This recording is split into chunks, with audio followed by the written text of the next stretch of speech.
Jordana, welcome to the Culinary Vegetable Institute. I know we're grateful for this project and this partnership. It's something, we've been in love with the work that you do and the organization for a long time, I promise. So we've got a new project in the pipe. I'm so excited for this project. I'm so excited to be here. Thank you so much for having us. Of course. The goal here is, to kind of work through this book through a kosher lens, right? To see these recipes in a way that that really works for everyone. Now, when we wrote this book, our goals and our project was to, speak to everyone. But I see that some of these recipes aren't lining up with the kosher world. Tell me about it. What are the challenges that we're up against? So it was a pleasure to be able to look through this book, and they're beautiful and they're stunning and they're mostly completely kosher. Right. But here and there are some recipes that might have needed a little tweaking. Mm-hmm. So I'm thrilled to be able to collaborate with you to discuss options and ways that we could make this completely kosher friendly. Yeah. So what are the big red flags in here? What are we looking So at? one thing that we do when we're trying to keep a kosher kitchen is we don't mix any land animal with dairy products. Right. So the very first recipe in this book is hen cooked in your onion caramel that is made with lots of dairy. Yeah. So I wanted to discuss with you things that we might be able to do to make that more kosher friendly. Yeah. Well, the thing about it, that onion caramel lands in the letter A, the allium section. Onions in general are so high in sugar. They're just delicious. They just exist. The recipe really, Jordana, is all about the onion caramel, and we wanted to highlight its versatility by glazing it over a chicken. But you could use it on anything, like ice cream if you wanted. That sounds really good. It's pretty good, yeah. Vegetables, most importantly, if we were to take any root vegetable, we talked about butternut squash, even searing that, roasting that, brushing this caramel over those ingredients, and the way that onions behave. We've caramelized onions for decades as chefs. Yeah. And there's something just memorable about that. That depth of flavor, that sweetness that you can't get any other way without that low, slow onion. Yeah, that's how this recipe came to be. It was basically like the drippings from a pan of caramelized onions. Yum. And it was like, we need to make this. So if the highlight and the main focus of this recipe is all about that onion caramel, then we had discussed using that on, say, a roasted vegetable. So roasted sweet potato, a roasted butternut squash to right. caramelizing Cauliflower, flavor. maybe. Cauliflower, we talked about a whole head of cauliflower, maybe even roasted, and pouring that over the top. Yeah. It's a really great complement to any vegetable, any protein, anything. Also, we could look at alternative dairy, right? Something to pull out the addition of cream or butter would be what do you think would work there? So typically, depending on the recipe, we would look at something along the lines of coconut milk or an oat milk, which I don't know would work as well in this recipe. I would love to play around and maybe try to make that with a coconut milk, because I think that sweetness might play very nicely. Yeah. I think that could work very well here. And that's something we can definitely play around with in the next little bit. Fortunately, the dairy alternative world has woken up, and there's so many more options out there for people. You can go into any Starbucks and there's multiple different options for non-dairy. Right. We don't have any Starbucks out here. That's very sad. Yeah. No, it's not very sad. No, everything is fresh made here. It's good. Beautiful. We're out here in the country, off the shores of Lake Erie. It's mid-April and we're buried in snow. The weather's unpredictable. It's a rural part of the country, so we really do rely on our ingredients the old-fashioned way. And there's so many great ingredients that you're growing here on the farm right now. Do you want to talk about the different ingredients that you've got? Yeah, the workhorses that really carried us through the winter are the radishes, the carrots, the beets, the potatoes, the turnips. All of these ingredients have variations, right? From watermelon radish to black radish and lime radish and purple radish. It just goes on and on and on for everything.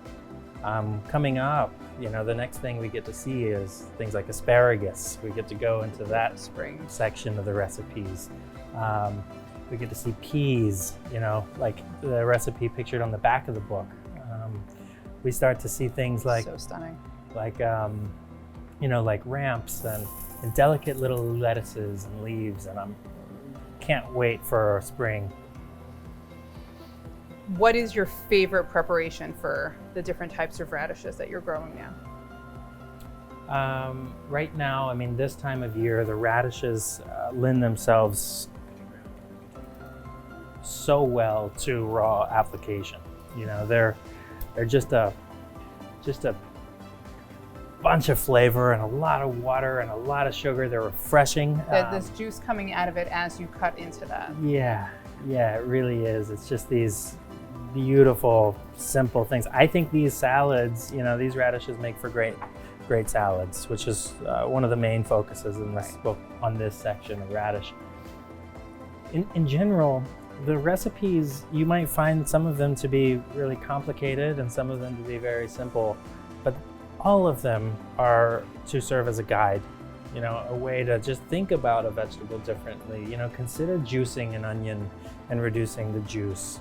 Consider making a sweet potato and turning it into ice cream, right? But not necessarily a sweet potato only, because there is a recipe for sweet potato ice cream. Don't stop at sweet potatoes. Use that recipe as a guide with other ingredients, right? Other vegetables. Play with our vegetables. Yeah. One of my favorite things that are in this book is one of the simplest things, which is just the basic pickle brine. Because it's completely kosher and such a great way to highlight any vegetables from any time of year. Right. And a great way to save those vegetables and use them all year and make the most out of them. And it can really be a great flavor enhancer. Yeah. Using anything from any time of year. And I'm very thrilled about it, and it's a kosher one, which always makes me happy. It's not one I have to mess with. Yeah, that brine came to us by an Icelandic chef who came to visit. And he spent a few days with us in the kitchen before we went back to New York and did an event as well. And he's like, make me a brine. And I said, okay, what would you like? He said, 1 part water, or like. They just threw it out there. It's great. Yeah. So that's the ratio that we throw in for this. And it is a very versatile brine that can be applied to anything. Yeah, it seemed like such a great opportunity and a great way to use a lot of the produce, and especially talking about now, radishes are great in many different applications, but when you can taste that fresh, crisp. And when that season's gone, it's gone. Yeah. So we want to capture it when we can. It's a really great option. Some of the other things we were talking about in terms of recipes and ways to make them kosher, or kosher the book, to find a way to make I love kosher. that. What does that mean? So kosher is the term we use when we take something and we make it kosher.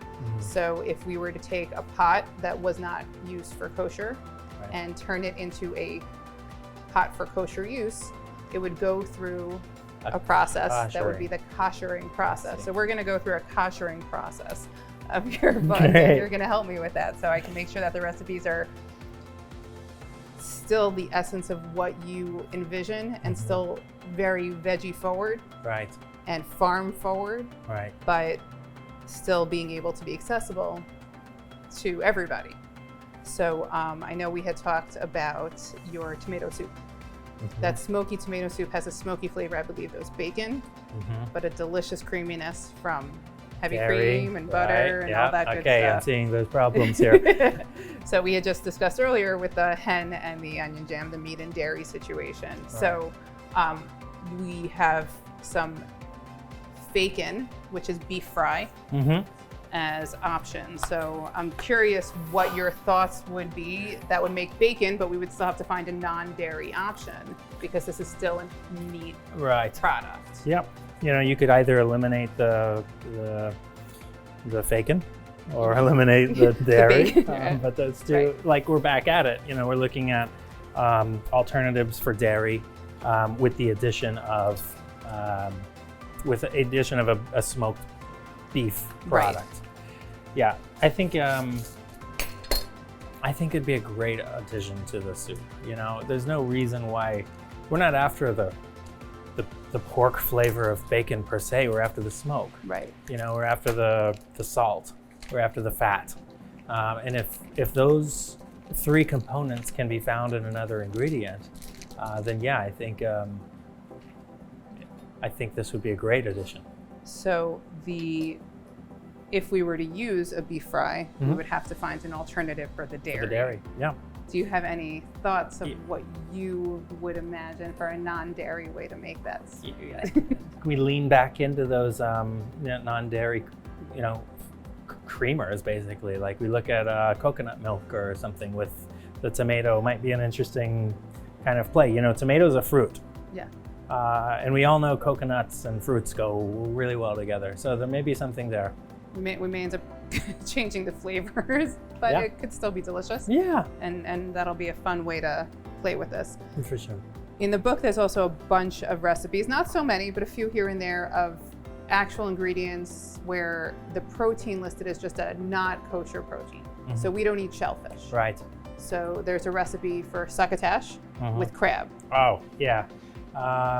Salmon. Right. So I think salmon would be such a great option there to be able to still give it that bright, fresh fish flavor. Yeah. To go alongside Beautiful. the highlight of your Beautiful. succotash.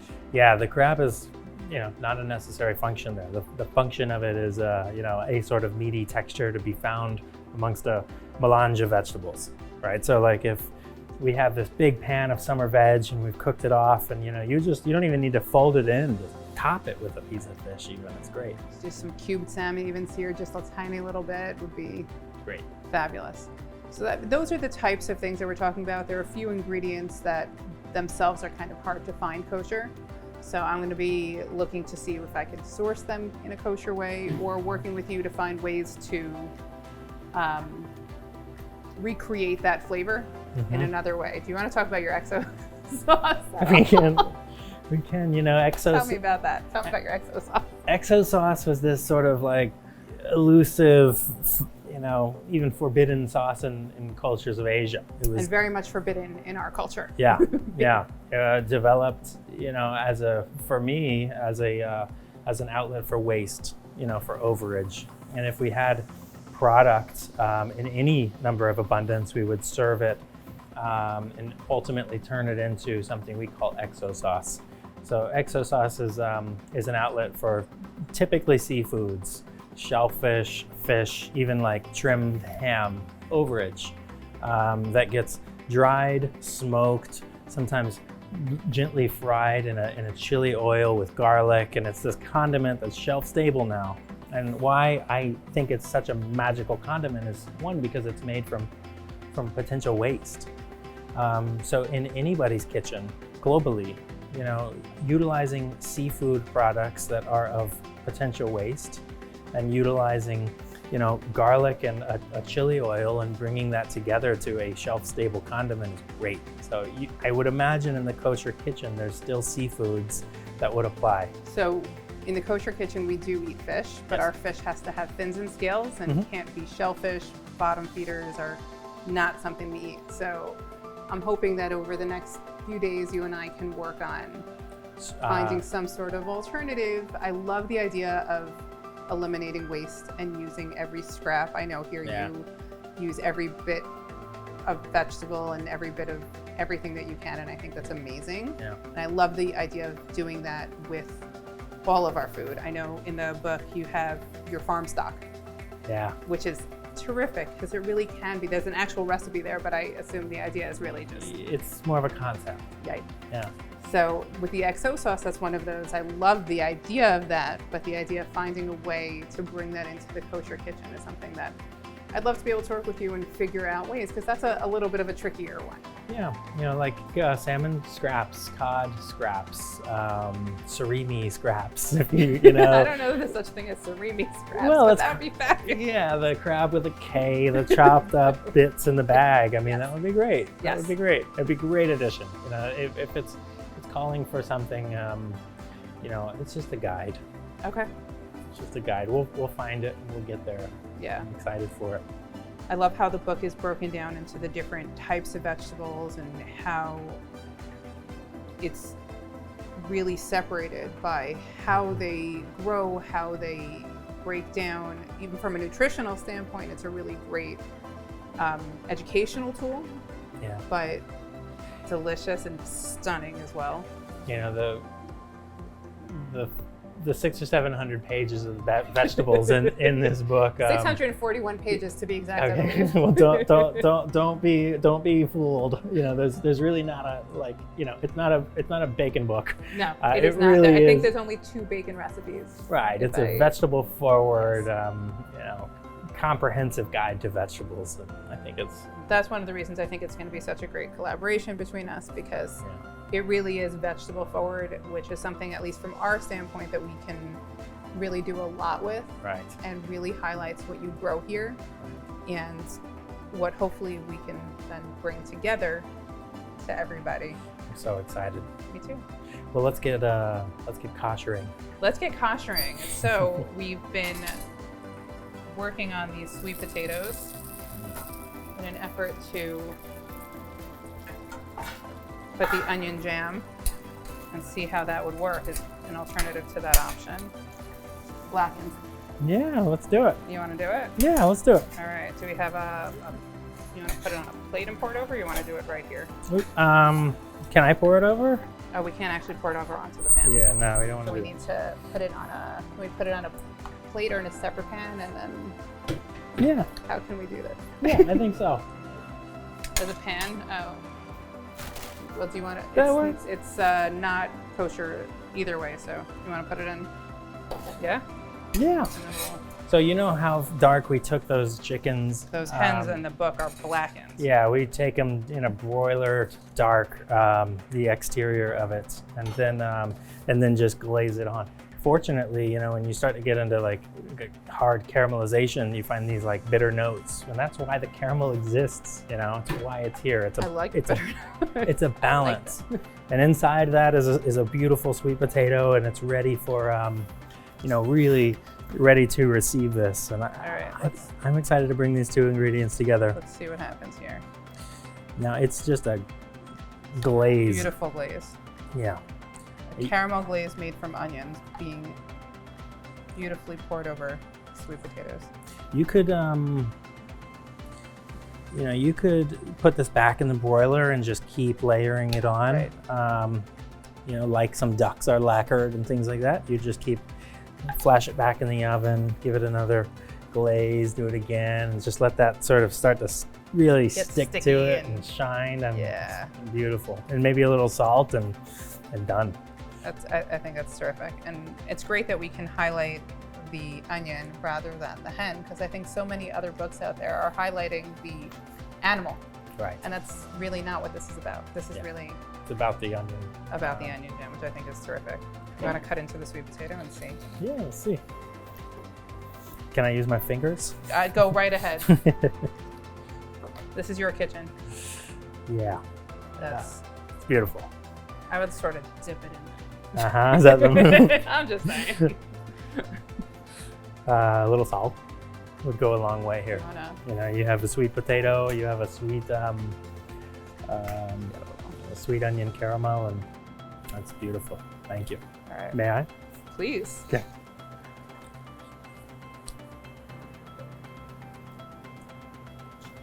First of all, it's so hot. Second, it's exactly right. It's those bitter notes playing really beautifully with the contribution of this sweet, sticky onion jam. I love it. Who needs a chicken? Even better than the hen. We'll Yeah. do it. We'll do it with some blackened sweet potato. It's beautiful. I think that's terrific. Ruben, you want to come taste it? We have a sample. All right, we have Chef Ruben here. Hey guys, thank you for having us here today. Yeah, get it in there. You know, it's a you know, maybe even a more appropriate addition, really, to the onion caramel is root vegetables. You know, I think he's kind of tying that all back together. Really good. Really fresh, tasty. Right. And even going with the whole concept of no waste, and I love seasonal It could really even be when the carrots and parsnips are fresh and you can get some even baby carrots or parsnips going on in there and blacken that. That could be such a nice opportunity. Pour it over a wheel of cheese or something. Ooh. That is a great cheese board idea. Yeah. That we could do. We can put this on cheese. Yeah. That would be lovely. And be very creative, especially with all the vegetables. It's so beautiful, like you open a rainbow. You know, we always say farmer does the heavy lifting here. You know, the farmers that work out here, they make our job so much easier because the produce is so delicious. And you just have to basically bring it to the table and not mess it up too much. It's the kind of produce that you can really eat straight from the farm. I know when I first got here, I was just in the gardens and eating thyme right out of the ground. I was pulling out thyme and mint and playing with what you've got, just getting down on my hands and knees and smelling it straight out of the ground. And there's nothing like that. No, it's unbelievable. It's good. Well, good. There you go. That's how you know it's good. Thank you. Because Ruben's going back for more. Thank you. Okay, well, you know, I'm grateful and really looking forward to your guidance as we navigate these pages through a new light and let's see what we can come up with. I'm really looking forward to working with you on this. I'm very excited about this project. Thank you so much. Thank you.